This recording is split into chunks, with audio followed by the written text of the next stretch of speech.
Well, good morning and welcome to Melzworld Live. We had some technical issues as you do.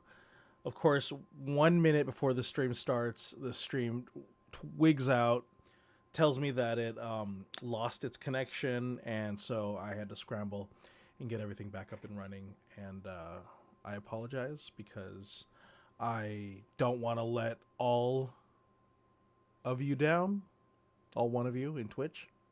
Whoever that viewer is in Twitch is, I mean, they're there every morning. It's great. I don't know who it is, but I appreciate you. You are the lighthouse to this storm that is the ocean of this podcast. This is Melzworld Live. I'm Ramel Otis. Thanks for coming in this morning. Oh, okay. So as you can see, I have my YouTube up. This dude, Jordan Howlett, huge YouTuber, gargantuan YouTuber. There was a video that he did of somebody else's video, so it's a reaction to a reaction, and it's about these bagels. It's really cream cheese and brown sugar and cinnamon on a buttered bagel. And I mean, duh. I know. I mean, it's easy to think that like these are the ingredients that you know will be delicious on a bagel or a piece of toast. But it's an air fryer recipe, so I'm assuming it's viral because we as a people are used to cooking things in a toaster or an oven, and air fryers have really grown in popularity in the last 10 years. And they give you all the benefits of an oven, but none of the disadvantages of the preheat, of the space. So you can make smaller, more, smaller batches, very personalized meals. And so this one, really, it's cream cheese, it's brown sugar, it's vanilla, it's cinnamon. I mean, like I said, everything that you absolutely love that goes in other things. On a bagel, but the bagel's buttered, and then you toast it, or you air fry it 400 degrees for 8 minutes. And yeah, so we don't have to watch the whole thing. Yes. But, a little bit. Yeah, Never a mind. little bit of And that. then lastly, we're going to add some cinnamon. And here goes the This cinnamon. is what it looks like. Now first you want to add butter. My bagels from Vaughn's are a little flatter. And then we're going to put the actual cream on the bagel. Let's see how much he actually puts on that thing. Air fryer at Yep, that's about it. degrees for about 8 minutes. Yep. This is how it came So, out. yeah. Let's give it a try. I don't know what's wrong with his air fryer, because everybody else's is, like, burnt. But it's fine. It's not a bad thing. It's like skin. So he bites into it. One thing that I don't get is how crunchy his is, right? Mine did not have a crunch. And everyone else I've seen has crunch. Okay, so the verdict is it's delicious. It's not the most world-wreckingly delicious thing, but it is really tasty. And, yeah. There's no specific ingredients on here, but I say 3 tablespoons of brown sugar. I put half a package of cream cheese, a splash of vanilla, and then, a solid 2 or 3 teaspoons of cinnamon. I mean, you could just shake it in there. It's good. You got to let it cool down. It becomes magma hot. Nobody mentions how atomically hot it gets, but it gets magma hot. And so you got to make sure when you do this to let it cool down. It's gonna develop that skin. It's gonna burn, and it's gonna have that kind of cream cheese skin. But what happens is the butter soaks in to the bagel, right? So the butter soaks in inside, and it really saturates the bagel with a buttery flavor. And then the top layer gets that burnt skin, you see on like really high quality pastries that use cream cheese. And then when you bite into it, it's delicious, right? The bagel is chewy, it's soft. You could taste the savoriness of the butter, the salty butterness, and then the cream cheese with the brown sugar. And this is key. You got to have 3 tablespoons of brown sugar, otherwise you won't notice it. I mean, it's sweet, but you really want that brown sugar flavor to kick you in the mouth. So it's good. I don't know how they make it crunchy. That part blows my mind because, I mean, I don't know if it's ADR. I don't think so. Look at that. It sounds crunchy. Like, I don't know how I did it. But anyways, I just had it this morning. It's really good. It's stupid good. I wouldn't dance around good. But then again, I think it's for show. So if you can make this, it's very simple, right? Get your toast or bread or bagel of choice, half a stick of cream cheese, like half a block. Mix it good. Mix it good so that way it's not going to be too hard with your spoon. And then a splash of vanilla, 3 tablespoons of brown sugar, dark brown sugar if you got it. You want to have a little bit more of that what is that? That whatever makes brown sugar brown, the darker molasses. You want to have a little bit more of that molasses flavor. And then butter your toast. I use salted butter. I use salted butter on everything. So goodbye soul and body. And then 8 minutes at 400 degrees. Some air fryers don't require a warm up time. Some do.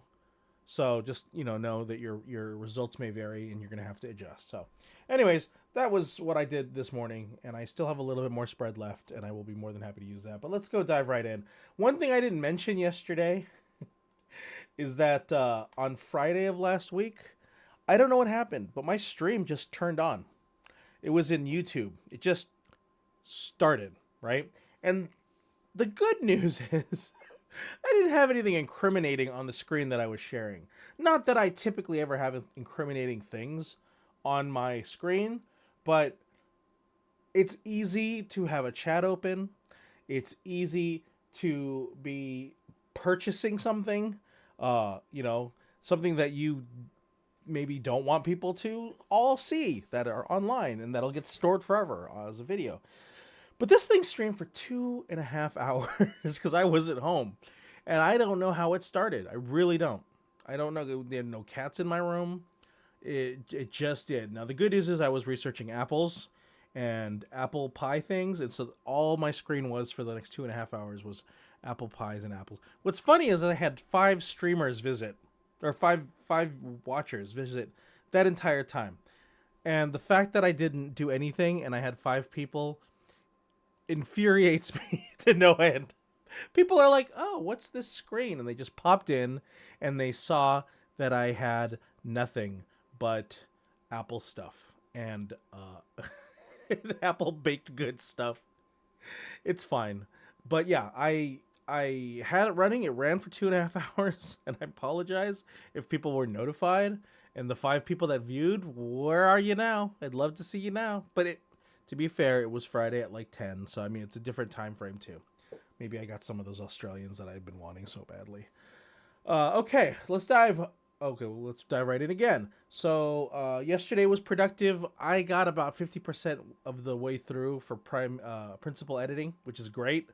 But in principal editing, it's just raw images and footage and no like special effects, no transitions, no whatever. So I mean, once again, I want to get a lot more done. I'd love to get to 80% today and just plow through it. Yesterday was the trailer to Andor season 2. I don't know if you watch Andor, but it is the best TV that I've seen in a long time. And I'm not just saying best Star Wars TV, best TV. The writing is on point. If a TV series makes you feel something that is beyond what you're watching, that's special. And in Andor, it resonates with how people feel about the current political environment. It reminds people who are aware of rebellions and who are unsatisfied with their government. And so I liked Andor because not only did I just like it as a show, and I liked it as a Star Wars series, but I liked it as a concept of what has to foment in order to create a rebellion. And from the perspective of the quote-unquote winners, a rebellion looks like terrorism, obviously. A rebellion looks like people bucking the system. and people fighting against the system. And so it can be portrayed as a negative thing. And in Andor, in order to justify what appears to be heartless, evil acts of terrorism, and it's not evil, but brutal acts of terrorism, heartless acts of terrorism, you have to see what is the oppression, right? You have to feel what oppressiveness looks like. And that's really where Andor shines. It gives the viewer an understanding of what oppression feels like in that world, where Star Wars drew black and white lines between what was evil and what was good. And even in the movies, even if they tried to curb it to give it a more broader sense, ultimately you are seeing the end results of labor that started far before the hero stepped in, right? And it makes Luthen Rael one of my favorite characters of all time in the Star Wars universe. If you're familiar with Andor, you know who he is. If you're not, he's basically the equivalent to Palpatine, but on the rebellion side. And I don't just mean the equivalent of Palpatine, but he's the diametric opposite in every way, right? The only thing that they share similarly is they're both kind of mature white men, right? And that's kind of the mirror, right? The mirror is they're both mature white men. They're both respected in their industry. And what's interesting about Luthen is that his facade is he's an antiquities collector. So he collects ancient relics and sells them. And that is such a, I don't know, it's a retrospective character, right? The idea that he's looking back, he's being historic, and he's preserving that history and selling it.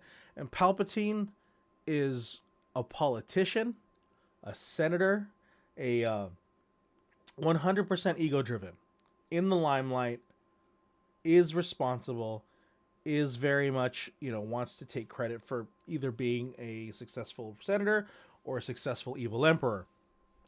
And so, anyways, I saw the season 2 trailer for Andor. I'm gonna rant, but it was amazing. I'm excited. I can't wait for it to start. I hope to continue that series, and it does well. Okay, so Food Sleuths is I want to get to 80% today for Melzworld Odyssey. Keep plugging away. Once Food Sleuth's done, I'll just hop right on to Melzworld Odyssey. For Rhyme Flow, I'm trying in my head to think about how. Cheap viewers on. Thank you, Female Heirloom. Appreciate you for cheap viewers on streamboo.com. Thanks. Thanks, Female Heirloom from Twitch. That's great. Anyways, it was one of those bots. Okay, and then Rhyme Flow. I really just got to put together something. I really do. I have like 14 tracks, and there's 12 months in the year, and we're already at the end of our second month. So it really behooves me to promote one or two more songs in the next week, and I have to do that. And then for bingo, what's my next thing for bingo? Let's take a look. What do I want to do next is the question, right? So for bingo, I'm always looking for that. I need to do that, really. I gotta get registered for health insurance. God, I could work on that. Solve the property tax problem. Ugh. I gotta start Patreon in a month or two. I really gotta get some more. I gotta get at least 4 more videos out before I start Patreon. Manageable version of OPM, help Roman create his own OBS. This is gonna be what I should probably work on next, is getting Roman his OBS set up. Kitchen investigation. Yeah, definitely. That's really within my grasp to do. All right, make a new food. All right, cool. So, that's it. That's what we got going on today. We're just going to dive right into editing, and then we're going to hopefully get up to 80% today. That's the goal. Not fast enough is what I say. Anyways, that's it. That wraps it up for the day. I hope everyone had a great Tuesday, and had a good Monday, has plans on having a great Tuesday. And yeah, we'll see you tomorrow morning, hopefully without any technical issues. So I appreciate you. Thanks for coming by. Have a good Tuesday. And yeah, this is Melzworld Live. We'll see you then.